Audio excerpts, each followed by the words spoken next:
Now it's time for On Point, where we speak to experts to delve deeper into the biggest news stories in the spotlight right now. As we've been talking about, lots of heavy news in the spotlight right now. But it's Friday, so we're going to take a look at a lighter story. After being given the green light by the government, South Korean band BTS, as we just saw the report there, they're going to be hosting their Permission to Dance on Stage tour for in-person audiences of 15,000 fans per night at Seoul's Olympic Stadium. That's going to be happening in mid-March. This, in fact, will be BTS's first concert in the South Korean capital since their Love Yourself, Speak Yourself, the final world tour. That was all the way back in October of 2019.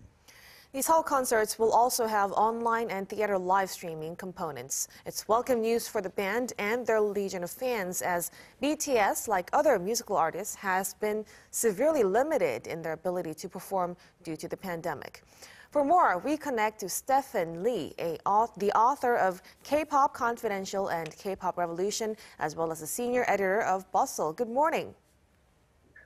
Good morning. It's such an honor to be here.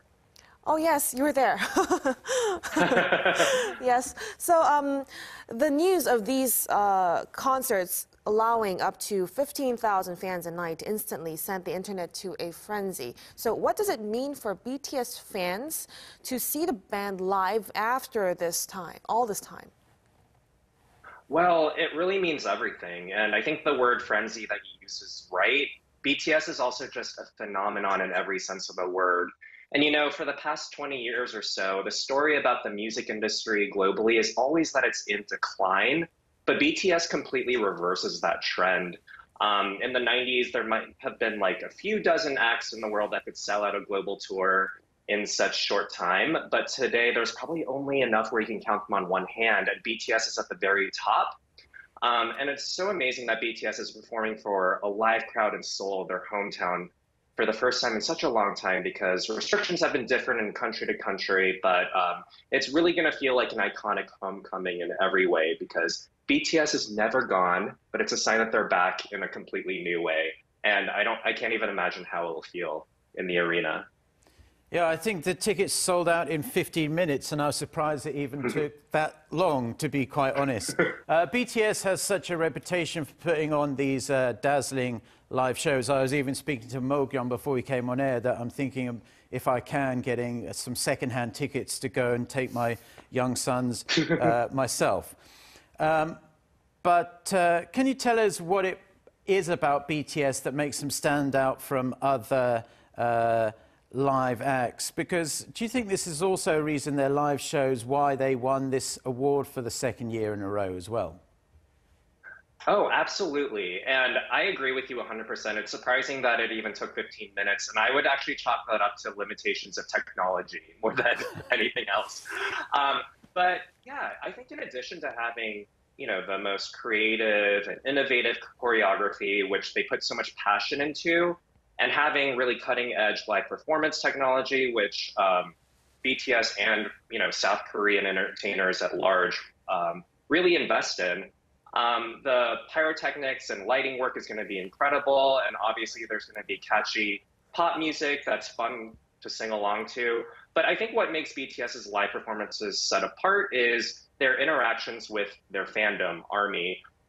People who were at their Inglewood concert here close to Los Angeles back in November said it really felt like a music festival. The joy and the connection between the members and the audience was so palpable. And that's really the kind of X factor of BTS. They really make the fans feel like they have a personal connection to every single person in the arena. Now, unfortunately, like many of us would know, BTS was forced to cancel their world tour in 2020 due to COVID-19. And this cut a massive stream of their income. So how much money would you say the group and their management agency have missed out because of the pandemic? Well, the Map of the World tour that got delayed and then canceled in 2020 would have obviously brought in hundreds of millions of dollars.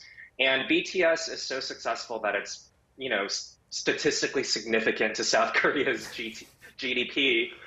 So BTS didn't get to where they are by putting money first. And they certainly led the global music world in terms of navigating the pandemic with their pay-per-view concerts, performing safely for talk shows and other live performances that were televised, and also putting out huge chart-topping hits in ways that they would have normally. So they really succeeded during the pandemic by putting their art and their fans first and making people feel happier and less alone during a very tough time. And in fact, it paid off because Big Hit, which is BTS's company, of course, actually posted 36% growth in 2020. And I don't think any other major record label in the world could really say that. So in a way, BTS and Big Hit didn't really miss out on any money. They actually created a larger and more intimate connection to the fandom. Yeah, we must stress that none of the members of BTS are hurting for money anyway. Right. Exactly.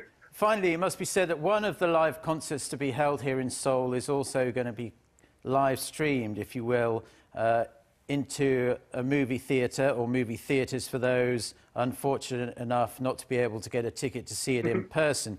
Do you think in this post-pandemic era that we're hopefully moving into, we're going to see more of this style of concert emerging? You know, I don't necessarily think we'll see more of it with other acts because in the past, I used to cover movies for Entertainment Weekly here in America, and there was a trend before of trying to get live events into theaters and also even Broadway into movie theaters. And I don't think it really worked as well as people were hoping. But BTS, as we've talked about, really bucks every trend. So I think people will show up in droves for a BTS concert into theaters because, you know, like so many people, I tried to get a ticket to the Inglewood concert, and I don't think I even got close. So there will be plenty of theaters that will be filled up by people who wished they could get a concert ticket. And yes, and I hope you're luckier in getting tickets for your children, right? No, thank you very much. All right, Stefan, thank you so much for making time for us. Have a good weekend. Oh, thank you. Thank you.